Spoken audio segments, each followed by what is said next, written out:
தமிழ் உள்ளங்கள் அனைவருக்கும் இனிய வணக்கம். இது உங்கள் தமிழ் ஸ்டோர் சேனல். ஸோ நாம நேற்று ஒரு வீடியோ கொடுத்துருந்தோம். ஸோ ரொம்ப முக்கியமான வீடியோ, நிறைய பேர் கேட்டிருந்தது தான். என்ன அப்படின்னா, என்டிஏ தரப்புல இருந்து நமக்கு வந்து ஒரு நோட்டீஸ் வந்து கொடுத்துருந்தாங்க. ஸோ அந்த நோட்டீஸ்ல வந்து அவங்க கேட்டிருக்கிற டீட்டெயில், இந்த அப்பார் ஐடி அப்படின்றது ஒரு டீட்டெயிலை கேட்டிருந்தாங்க. ஸோ அதை பார்த்ததுக்கு அப்புறம், அந்த நோட்டீஸை பார்த்ததுக்கு அப்புறமா நிறைய மாணவர்கள் நம்மகிட்ட கமெண்ட் செக்ஷன்ல கேட்டதும் வந்து, இந்த அப்பார் ஐடினா என்ன, இதை நான் எப்படி எடுக்கிறது அப்படின்லாம் கேட்டீங்க. ஸோ இது இல்லாம ஆதார் டீட்டெயிலை பத்தி அவங்க அந்த அந்த டைம்ல நமக்கு சொல்லியிருந்தாங்க. இந்த ஆதார் டீட்டெயில் என்ன அப்படின்றத தெளிவா நான் போன வீடியோல சொல்லியிருக்கேன். அதை நீங்க செக் பண்ணி பாருங்க. ஸோ சிம்பிளா சிம்பிளா சொல்லணும்னா, நான் அப்பார் ஐடிக்கு பின்னாடி வரேன். ஸோ ஃபர்ஸ்ட் ஆதார பத்தி, ஆதார்ல 10th மார்க் ஷீட்ல இப்ப யார் யாரெல்லாம் வந்து நீட் எக்ஸாம் எழுத போறீங்களோ, நீட் எக்ஸாம் எழுத போற மாணவர்கள் ஃபர்ஸ்ட் நீங்க கவனிக்க வேண்டிய முதல் விஷயமே என்ன அப்படின்னா, உங்களுடைய 10th மார்க் ஷீட்ல உங்க பேரு, இனிஷியல், டேட் ஆஃப் பர்த் இது 3 எப்படி இருக்கோ, அதே மாதிரி தான் உங்களுடைய ஆதார் கார்ட்லயுமே இருக்கணும்ன்றதை என்ஷூர் பண்ணிக்கோங்க. அதை இப்பவே என்ஷூர் பண்ணிட்டீங்க அப்படின்னா, உங்க ரிஜிஸ்ட்ரேஷன் ப்ராசஸ்க்கு ஈஸியா இருக்கும். ஏன்னா அப்ளிகேஷன் ஓப்பன் ஆனதுக்கு அப்புறம் ஃபர்ஸ்ட் இனிஷியல் ரெஜிஸ்ட்ரேஷனே ஏதாவது ஒரு ஐடி நம்பரை நீங்க கொடுக்கணும். அது அப்பார் ஐடியா இருக்கலாம், ஆதார் ஐடியா இருக்கலாம், டிரைவிங் லைசன்ஸ் நம்பரா இருக்கலாம். ஏதோ ஒரு ஐடி கொடுத்து தான் உள்ள போகணும். ஸோ அப்படி இருக்கும் பொழுது ஆதார் டீட்டெயில் கரெக்டா இருக்கணும். ரீசெண்டா கூட வந்து பார்த்தீங்கன்னா, நமக்கு ஜேஇ எக்ஸாம் டைம்ல இந்த இஷ்யூ இருந்தது. பட் ஆனா என்ன பண்ணியிருக்காங்கன்னா, இப்போதைக்கு டெம்பரவரியா அத வந்து பரவால்ல அப்படின்னு சொல்ற மாரி அக்செப்ட் அக்செப்ட் பண்ணிட்டாங்க. ஆனா நீட்ட பொறுத்தவரைக்கும் இப்ப அந்த மாரிலாம் நமக்கு எதுவுமே சொல்லல. உங்களுக்கு ஆதார் கார்ட்ல எப்படி இருக்கோ, அதாவது உங்க 10th மார்க் ஷீட்ல என்ன இருக்கோ, அது அப்படியே ஆதார் கார்ட்ல வரணும்ன்றது தான் இங்க அவங்க சொல்லப்பட்டிருக்காங்க. அதனால கம்பல்சரி அத நீங்க செக் பண்ணிக்கங்க. அப்படி இல்ல தவறா இருந்ததுன்னா, இமிடியேட்டா ஒரு காமன் சர்வீஸ் சென்டர், ஆதார் சென்டருக்கு போயிட்டு நீங்க அத அப்டேட் பண்ணிக்கங்க. ஃபுல் அப்டேட் நீங்க பண்ணிடுங்க. உங்களுடைய ஃபிங்கர் பிரிண்ட்லாம் வச்சு, ஏன்னா சின்ன வயசுல எடுத்த ஃபோட்டோஸ்லாம் இருந்தா அதெல்லாம் சேஞ்ச் பண்ணி கிளீனா வச்சுக்கோங்க. First update. அதுக்கப்புறம் இப்ப நாம வந்து have two apply Appar ID அப்படின்றதுக்கு வரலாம். ஸோ அப்பார் ஐடி அப்படின்றதெல்லாம் என்ன அப்படின்னா, இந்திய அரசாங்கம் வந்து இப்ப புதுசா ஒரு ஐடென்டிஃபிகேஷன் நம்பரை எல்லாருக்குமே கொண்டு வராங்க. அது இனிஷியலா ஸ்லோவா தான் வந்துட்டு இருக்கு. இப்போதைக்கு அது வந்து கம்பல்சரி அப்படின்னு சொல்லி கொண்டு வரல. எப்படி ஆதார் வந்து ஒரு ஒரு மனிதனுக்குமே அவசியம் அப்படின்னு இருக்கும்போது, இந்த அப்பார் ஐடியை பொறுத்தவரைக்கும் இப்போதைக்கு கொண்டு வரல. ஆனா சில மாநிலங்கள்ல அத கம்பல்சரி கொண்டு வந்திருக்காங்க.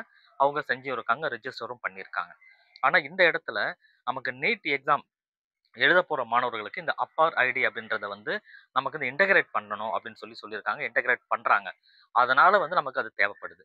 ஸோ இத have to apply Appar card அப்படின்றத நீங்க கவனிக்கணும். ஸோ இந்த அப்பார் கார்டை நம்ம டவுன்லோட் பண்ணணும். அதாவது நான் அப்ளை பண்ணணும் அப்படின்னா, இது முதல்ல யார் யாருக்கு பண்ண முடியும், யார் யாருக்கு பண்ண முடியாது அப்படின்னா, ஃப்ரெஷர். நீங்க +2 இப்ப படித்திருக்கிற மாணவர்கள், +2 படிச்சுட்டு இருப்பீங்க இல்லையா? இந்த மாணவர்கள் இருந்தீங்கன்னா, கண்டிப்பா நீங்க ஸ்கூல்ல போயிட்டு, ஸ்கூல்ல நீங்க அப்ரோச் பண்ணீங்கன்னா, உங்களுக்கு ஒரு ஃபார்ம் குடுப்பாங்க. அந்த ஃபார்ம நீங்க எழுதி ஃபில் பண்ணி உங்க ஸ்கூல்ல குடுத்துட்டீங்கன்னாவே, உங்களோட ஸ்கூலுக்குன்னு சில ஐடென்டிஃபிகேஷன் நம்பர்லாம் இருக்கும் இல்லையா? அத வச்சு உங்களுக்கு அவங்களா வந்து அப்ளை பண்ணி குடுத்துருவாங்க.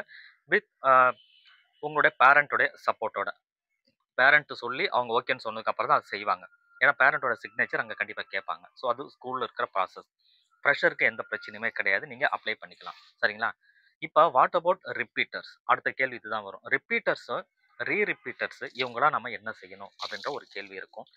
ரிப்பீட்டர் ரிப்பீட்டர பொறுத்தவரைக்கும், நீங்க எல்லாருமே என்ன செய்யணும்னா, நீங்க உங்க படிச்ச ஸ்கூலுக்கு போய் நீங்க அப்ளை பண்ண முடியாது. ஏன்னா ஆல்ரெடி நீங்க +2 படிச்சு முடிச்சுட்டு இருப்பீங்க. சரிங்களா? இப்ப நீங்க செய்ய வேண்டிய வேலைலாம் என்னன்னா, டிஜி லாக்கர் அப்படின்னு ஒரு ஆப் வந்து இருக்கு. நீங்க உங்க மொபைல்ல Play Storeல போயிட்டு டிஜி லாக்கர் அப்படின்னு சொல்லி போட்டீங்கன்னாவே ஒரு ஆப் வரும். ப்ளூ கலர்ல இருக்கும். ஸோ இந்த ஆப்ப ஃபர்ஸ்ட் நீங்க டவுன்லோட் பண்ணிக்கோங்க. டவுன்லோட் பண்ணிட்டு, அதுல வந்து ரிஜிஸ்டர் பண்ணணும். உங்களோட மொபைல் நம்பர குடுத்து, அல்லது டிரைவிங் ஏதோ ஒரு நம்பர குடுத்து நீங்க ஃபர்ஸ்ட் ரிஜிஸ்டர் பண்ணி பாஸ்வேர்ட்லாம் கிரியேட் பண்ணணும். பாஸ்வேர்ட்லாம் கிரியேட் பண்ணதுக்கு அப்புறம், அது வந்து ஓப்பன் ஆயிடும். அதுல ஓப்பன் ஆனதுக்கு அப்புறம், அதுல நீங்க எல்லாமே நீங்க பண்ணிக்க முடியும். அதாவது உங்களோட டிரைவிங் லைசென்ஸ், உங்களோட ஸ்கூல் சர்டிபிகேட்ஸ் என்னென்ன இருக்கோ, கவர்ன்மென்ட் சம்மந்தப்பட்ட டாக்குமெண்ட்ஸ் நீங்க கடைசியில இருந்து, அதாவது ஆரம்பத்துல இருந்து இப்ப வரைக்கும் ஒரே மொபைல் நம்பர் வச்சு நீங்க யூஸ் பண்ற ஆளா இருந்தீங்கன்னா, ஆட்டோமேட்டிக்கா என்ன பண்ணியிருப்பாங்கன்னா, உங்களுடைய மொபைல் நம்பருக்கு எது எதெல்லாம் லிங்க் ஆகியிருக்கோ அது எல்லாமே டிஜிட்டல் லாக்கர் உள்ள நீங்க அந்த மொபைல் நம்பர் போட்டு சைன் இன் பண்ணும்பொழுதே வந்துரும். ஸோ உங்களுடைய டிரைவிங் லைசென்ஸ் ஆகட்டும், ஆதார் கார்டு ஆகட்டும், இது எல்லாமே டிஜிட்டல் லாக்கர் ஆல்ரெடி வந்துரும். இது உங்களுக்கே தெரியாது. நீங்களே அப்ளை பண்ண வேண்டிய அவசியமும் இருக்காது. சப்போஸ் நீங்க மொபைல் நம்பர மாத்திருந்தீங்கன்னா, நீங்க வந்து திரும்ப புதுசா வந்து உங்களோட ஆதார் கார்டையோ, டிரைவிங் லைசென்ஸோ உள்ள நீங்க அப்லோட் பண்ணி வச்சுக்கலாம். இது சேஃபர் சைட். ரைட்டுங்களா? இது கவர்ன்மென்ட் டாக்குமெண்ட்ஸ் எல்லாமே அதுல வந்துரும். இதுல சர்ச்ன்னு ஒரு ஆப்ஷன் இருக்கும். சர்ச் டாக்குமெண்ட் அப்படின்ட்டு. அதுல போயிட்டு நீங்க APAAR அப்படின்னு சொல்லி டைப் பண்ணீங்கன்னாவே, அப்பார் ஐடி ஸ்லாஷ் போட்டு டெல்லி அப்படின்ட்டு வரும். ஸோ அத நீங்க கிளிக் பண்ணுங்க. அத நீங்க கிளிக் பண்ணதுக்கு அப்புறமா, உங்க பெயர போட்டு எல்லா டீட்டெயில் உங்க மேலா, ஃபீமேலா, உங்க டேட் ஆஃப் பர்த் இது எல்லாமே அங்க வந்துரும். ஆல்ரெடி நீங்க அதெல்லாம் குடுத்து தான் ரிஜிஸ்டர் பண்ணியிருப்பீங்க. நீங்க ரிஜிஸ்டர் பண்ண டீட்டெயிலோட வந்துரும். அதுல என்ன கேட்டிருப்பாங்கன்னா, உங்களுடைய அ அகாடமிக் இயர் எந்த வருஷம் வந்து நீங்க அப்ளை பண்ணியிருந்தீங்க? எந்த யுனிவர்சிட்டில நீங்க படிச்சீங்கன்ற டீட்டெயில் இருக்கும்.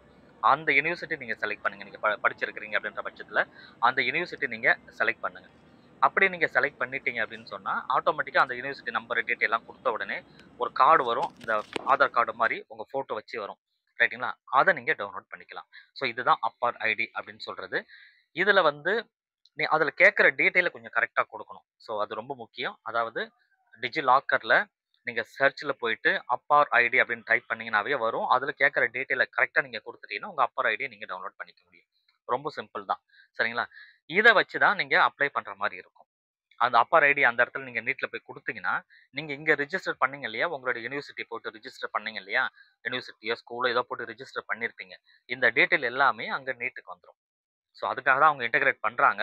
ஸோ இது எப்படி இருக்குன்னு தெரியல. மேபி லாஸ்ட் மினிட்ல இந்த அப்பார் ஐடிலாம் தேவையில்ல. நீங்க ஆதார் டீட்டெயில மட்டுமே வச்சு பண்ணுங்கன்னு சொல்றதுக்கும் வாய்ப்புகள் இருக்கு. அத நம்ம பொறுத்திருந்து தான் பார்க்கணும். நான் எத வச்சு சொல்றேன் அப்டின்னா, ஏற்கனவே ஜேஇ எக்ஸாம்ல நமக்கு அப்படிதான் வந்தது இல்லையா? ஆதார் ஐடில இனிஷியல் முன்னையும் பின்னையும் இருந்த கன்ஃப்யூஸ் வந்து கொஞ்ச நாளைக்கு மாணவர்களுக்கு இருந்தது. அதுக்கப்புறம் வந்து இப்போதைக்கு நீங்க அது எப்படி இருந்தாலும் பரவால்ல. நீங்க அப்ளை பண்ணுங்கன்னு சொல்லிட்டாங்க. ஏன்னா டைம் ஆயிடும் அப்படின்றதுனால. மேபி இது அந்த மாரி வருமான்றது நமக்கு தெரியாது.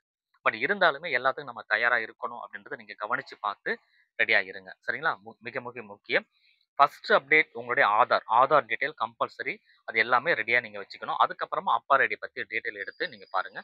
பேரலலா படிக்கிற ஒர்க்கையும் சேர்த்து பார்க்கணும். சரிங்களா? இப்ப இந்த அப்பார் அப்படின்னா என்ன? இது யார் அப்ளை பண்ண முடியும்? அப்படின்ற விஷயங்கள் டீட்டெயிலா உங்களுக்கு தெரிஞ்சிருக்கும். தவறாம இந்த வீடியோவ உங்க ஃப்ரெண்ட்ஸுக்கு ஷேர் பண்ணிக்கோங்க.